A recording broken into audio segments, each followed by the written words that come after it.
Hey everyone, Rua here bringing you the next in my series of job guides. So far I've covered what I consider my best tank, my best support job, and my best pet job, but now it's time for me to go into what I consider my best DPS job, the Dark Knight. This guide will be mercifully shorter than my previous effort, but it will still cover the basics of the job and then some more, so brace yourself for a rather large information drop, especially if DPS classes are something new to you. The Dark Knight is a staple of the Final Fantasy series, and its iteration in this game has undergone several ups and downs over the years, now finally settling in a stable place as a powerful DPS. There's a bit more to the Dark Knight than the average DPS, so I think that this job merits a guide. Historically, the Dark Knight has served as the analogue of the Paladin, and in this game it's no different. The Dark Knight is a heavy DPS job that focuses on dealing as much damage as possible, while also serving as a competent off-tank in the event of an emergency. The Dark Knight is proficient in the use of two-handed weapons, mostly scythes and greatswords, but it's not necessarily restricted to these two weapon types. Unlike its other heavy DPS brethren, the Dark Knight is also an adept spellcaster, focusing primarily on dark magic, but also having access to enfeebling magic, as well as low-tier elemental magic. When it comes to strengths, the Dark Knight has a lot going for it. First and foremost, it's a very strong melee DPS, capable of punching out great damage even with low support. When high levels of support, player competency, and optimal circumstances are thrown into the equation, the Dark Knight goes from being a great DPS to an outstanding DPS. Dark Knights are capable of self-capping their own job ability haste with the use of one ability, and their dark magic serves a dual purpose of buffing themselves while weakening their opponents. Also, since it has such a wide array of weapons available to it, and a vast selection of weapon skills to pull from, the Dark Knight is very flexible when forming skill chains. The aforementioned optimal circumstances can also grant the Dark Knight an unreal degree of durability, and I'll be sure to go into how you achieve this later on in this guide. Under these circumstances, the Dark Knight can also keep itself alive for a very long time, especially if they are using the Apocalypse Scythe.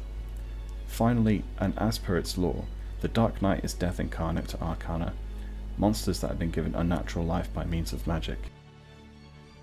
Still, there's a fair bit that you need to be aware of. Reaching the top level of Dark Knight DPS requires some measure of optimal circumstance, and this can pose a problem.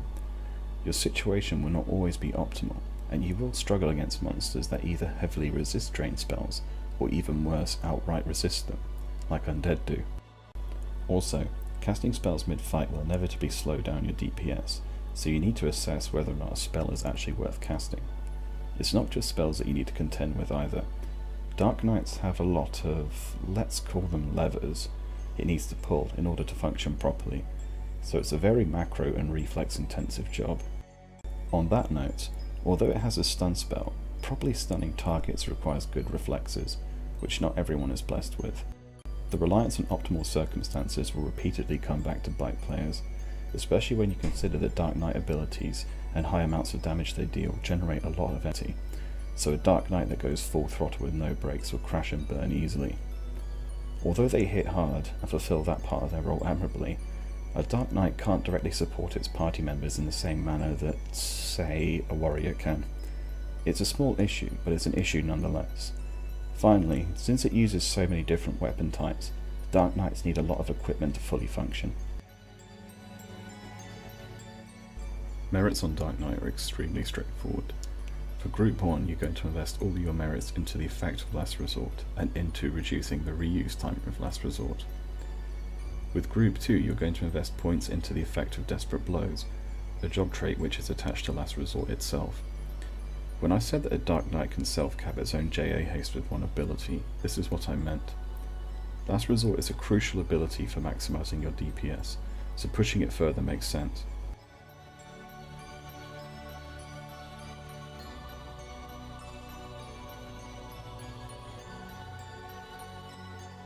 The second category you're going to max out is Dark Seal.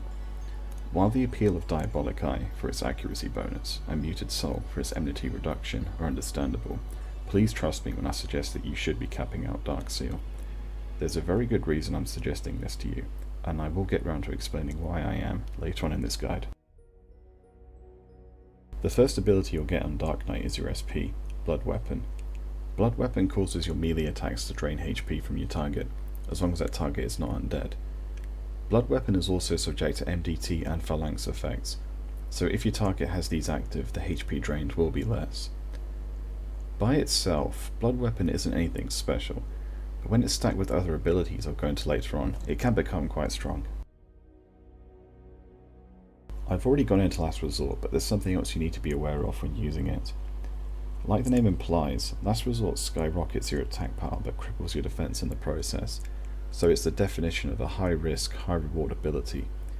If used outside of optimal circumstances, Last Resort is kind of dangerous to use, so you need to keep your wits about you when it's active, as any moderately strong counter TP attack from a monster is likely going to kill you.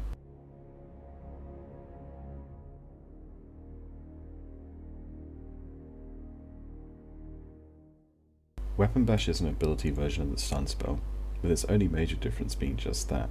It's an instantaneous ability, whereas the stun spell has a casting time. Weapon Bash is also rather accurate, even when you're not using magic accuracy in the set, so if you see an opening to stop a spell, stop an attack, or if you just need a window to cast a spell on yourself, feel free to use it. Soul Eater is the series signature ability of the Dark Knight, and there's a fair bit that you need to know about it.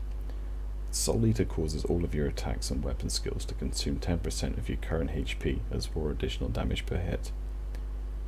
Soul Eater is affected by the Stalwart Soul trait, which cuts this HP consumption in half, while still retaining the 10% damage increase.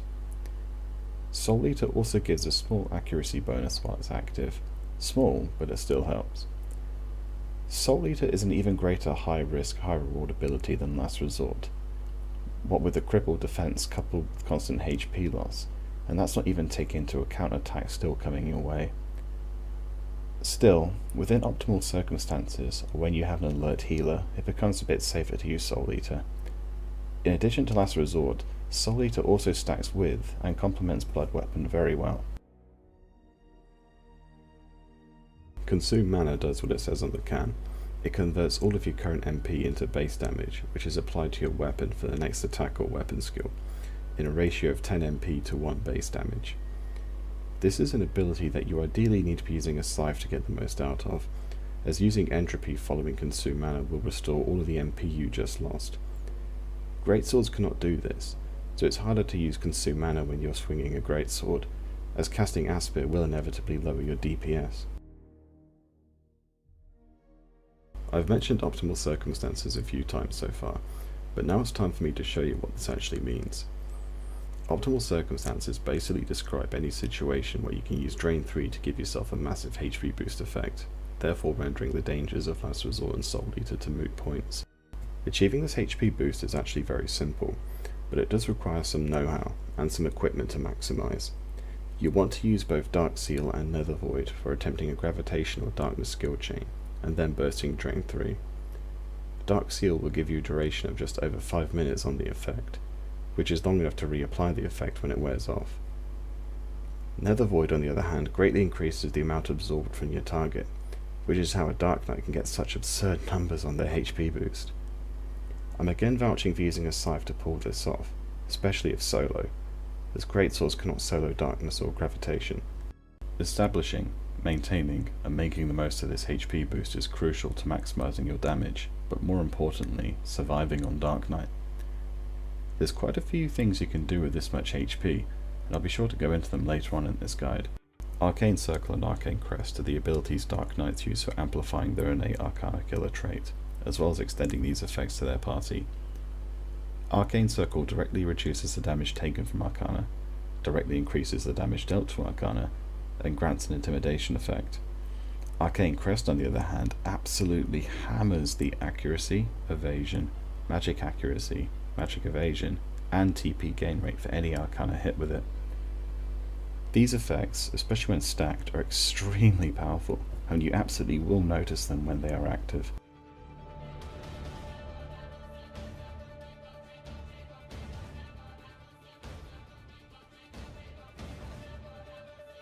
Scarlet Delirium is a very powerful ability, but it's hard to get the most out of. Scarlet Delirium causes the Dark Knight to convert part of the damage they take with the next attack they receive into a straight up attack power increase.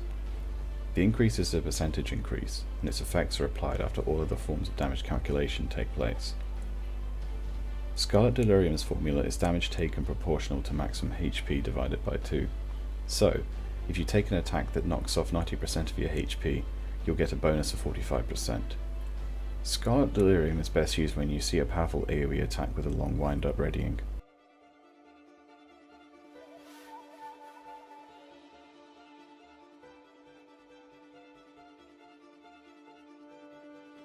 The final ability you'll get as a Dark Knight is your second SP, Soul Enslavement.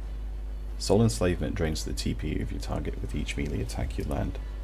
The effect of Soul Enslavement is actually extremely powerful, and you can practically shut down a target from doing TP attacks while it's active, unless that target has an absurd amount of regain or is guaranteed to use TP attacks at certain percentages. Also, you need to be constantly expending your own TP to ensure that the drain effect is maintained, because if you just sit at 3000 TP with Soul Enslavement active, you're not going to drain anything.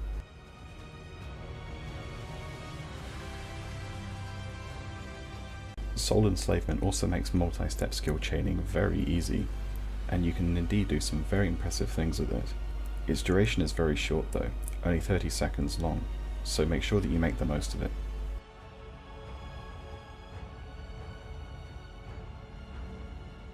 We've now come to the tips, tricks and tactics section of this guide, and there's still a fair bit that I need to go over.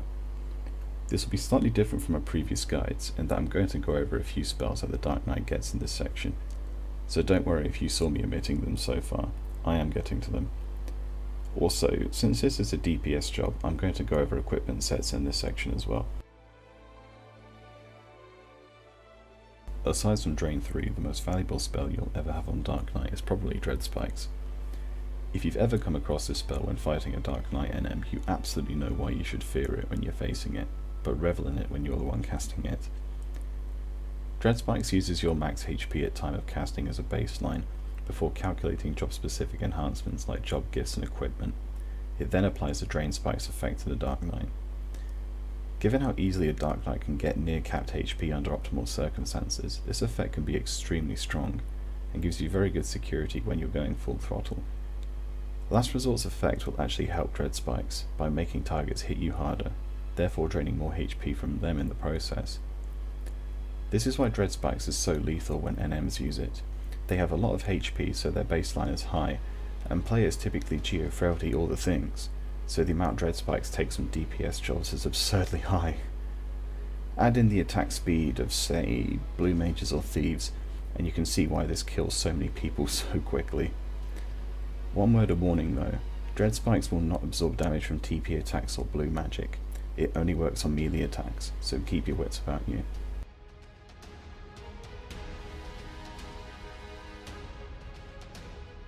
Another useful spell you'll often use is Absorb Attribute, or Absorb Attry for short. The only thing better than dispelling buffs from your target is stealing buffs from your target, and this is exactly what Absorb Attry does. Use it if you see a target use a buff you'd like to take. If used with Nether Void, Absorb Attry will take 3 buffs from your target instead of 1.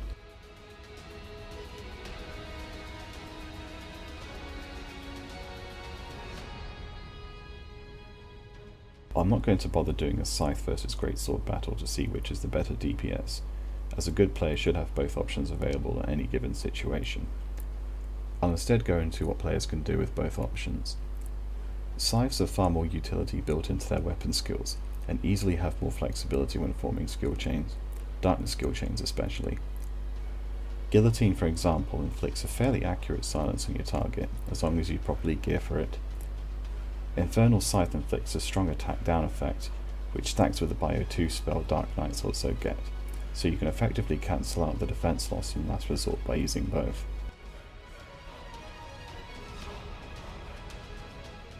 Scythes are also excellent for making use of the Impact spell, which takes a massive amount of MP to cast. Simply using Entropy after you land it will fully restore your MP.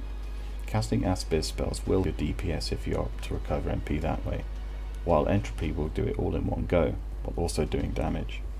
The Scythe's hardest hitting weapon skill is Cross Reaper, which scales attack power the higher your TP gets over 1000%. When your TP breaks 2000%, Cross Reaper gets stupidly powerful, and if you close a Darkness skill chain with it, which is easy given its distortion property, expect to see a massive chunk of monster HP fly off. Scythes are also very well suited for taking advantage of Soul Eater, or rather the Apocalypse Scythe is. Soul Eater's damage output is reliant on the Dark Knight keeping their HP high to convert more HP to raw damage. This is why it combos nicely with Blood Weapon. The Apocalypse however has a weapon skill attached to it which more or less fully heals the Dark Knight when it connects, Catastrophe. Catastrophe's nice, but it's hardly your hardest hitting weapon skill, so unless you're either tanking or don't have Soul Eater active, consider using the Anguta, Liberator, or the Cronus. The Apocalypse can function as a DPS weapon obviously, as it has very high accuracy, base damage, and has the ability to occasionally deal double damage on the first hit of an attack round. However, it really shines in situations where there's going to be a lot of damage flying around, or in situations where you have to tank in a pinch. I'm fond of using it for solo or low man content, but when high amounts of buffs and competent healers start getting added to the equation, I found that you really are better off using another weapon. Still, I recommend getting the Apocalypse and keeping it to hand, as you never know when you may need it. Check my recent OU video for evidence of this, and for a good example of defensive Dark Knight play.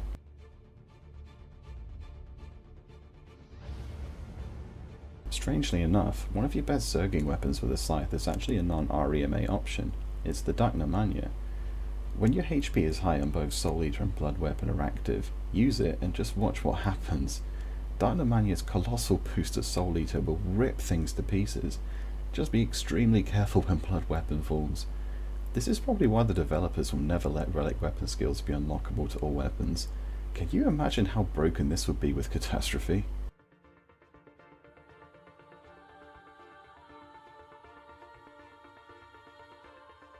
Here I've provided some of the weapon skill sets I use when using a scythe.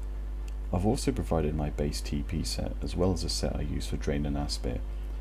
I think I omitted my Infernal Scythe and Guillotine sets, so I'll be sure to link those below. You can pause the video now or come back to this section later for reference if you want. I'll leave a timestamp to make it easier for you.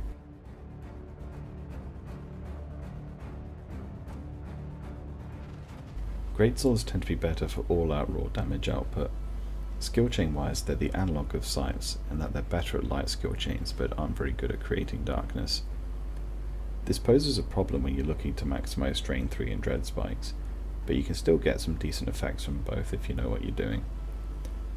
Free casting Drain 3 with abilities active and a Soldier's Drink, if you're in Eshka areas, will still net you a good enough return for most things. Greatswords have arguably the best weapon skill a Dark Knight can use when fully buffed, Resolution.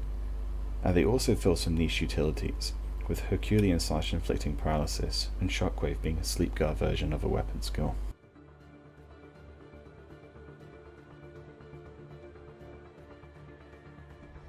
Resolution in particular is very useful in situations where you actually want to avoid skill chaining your target, in the event that its mechanics could punish you for doing so.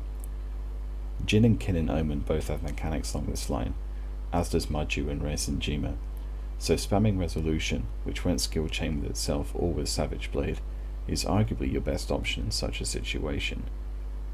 I really have to emphasize how powerful Resolution gets when you fully power it up. Believe me, you will see some very high numbers with it.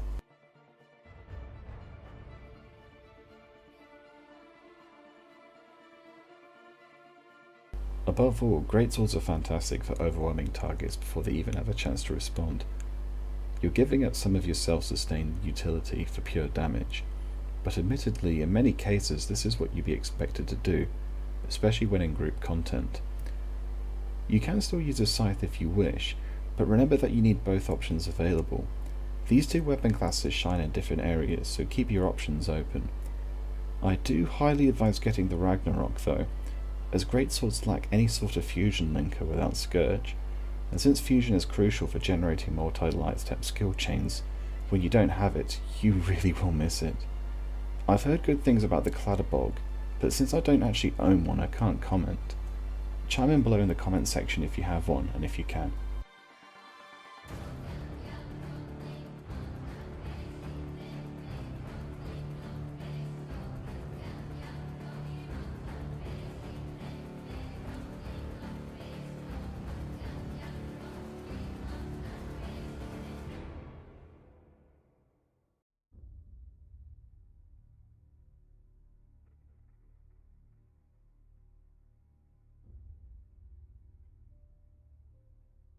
I only have one or two more things to advise on. As moot as it seems, and although you'll almost never cast them, try keeping an elemental magic set around for select fights which require procs. I've been meaning to upload a Dark Knight vs Golden Kiss video for a while, but just haven't gotten around to it. Being able to reliably land elemental magic makes Kiss trivial for a Dark Knight. Dark Knights also get some enfeebling magic spells, but the spells that they get are largely based on immobilizing a monster, then really enfeebling it mid-battle. Bind, Sleep, and Break all meet this purpose, and you can rotate the three of them to keep a monster in place.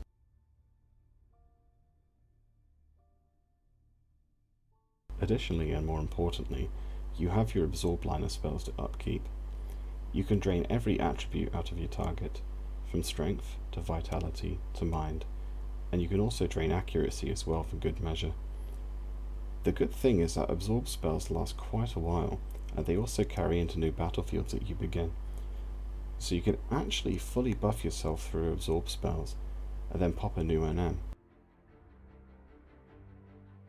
You can use Nether Void to increase the amount absorbed from the target, but again, since Nether Void is typically reserved for Drain 3, you'll seldom use it for this purpose.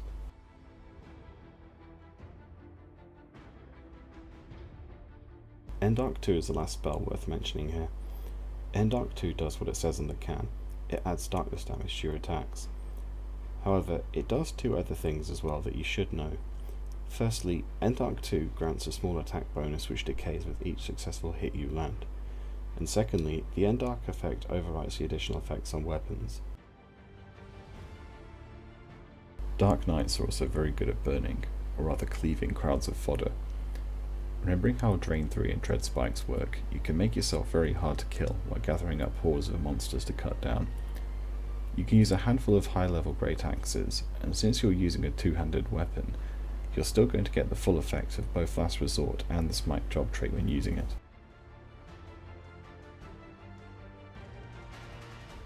This can also be used in Omen when your floor objectives are completed, to quickly speed up a floor and progress. Do watch out for Unseelies when doing this though, as they have access to a full Dispel attack which will make things very frustrating for you. Also, keep an eye out for Ladybugs during the daylight hours, as they then possess an Amnesia attack which will also make things very annoying. This brings me to the end of this guide. The Dark Knight is a very powerful job, but it needs a lot of micromanagement and know-how in order to get it there. When it does get there though, it really pays dividends. I hope that this guide was helpful for players considering taking the job up, that it also emboldens players to bring it and other heavy DPS jobs to content, rather than just persisting with a cookie cutter setup. If you have any comments, questions, or need me to elaborate on points, then leave me a comment below, send me a message in game, or send me a personal message through the Auction House forum. Until next time, take care.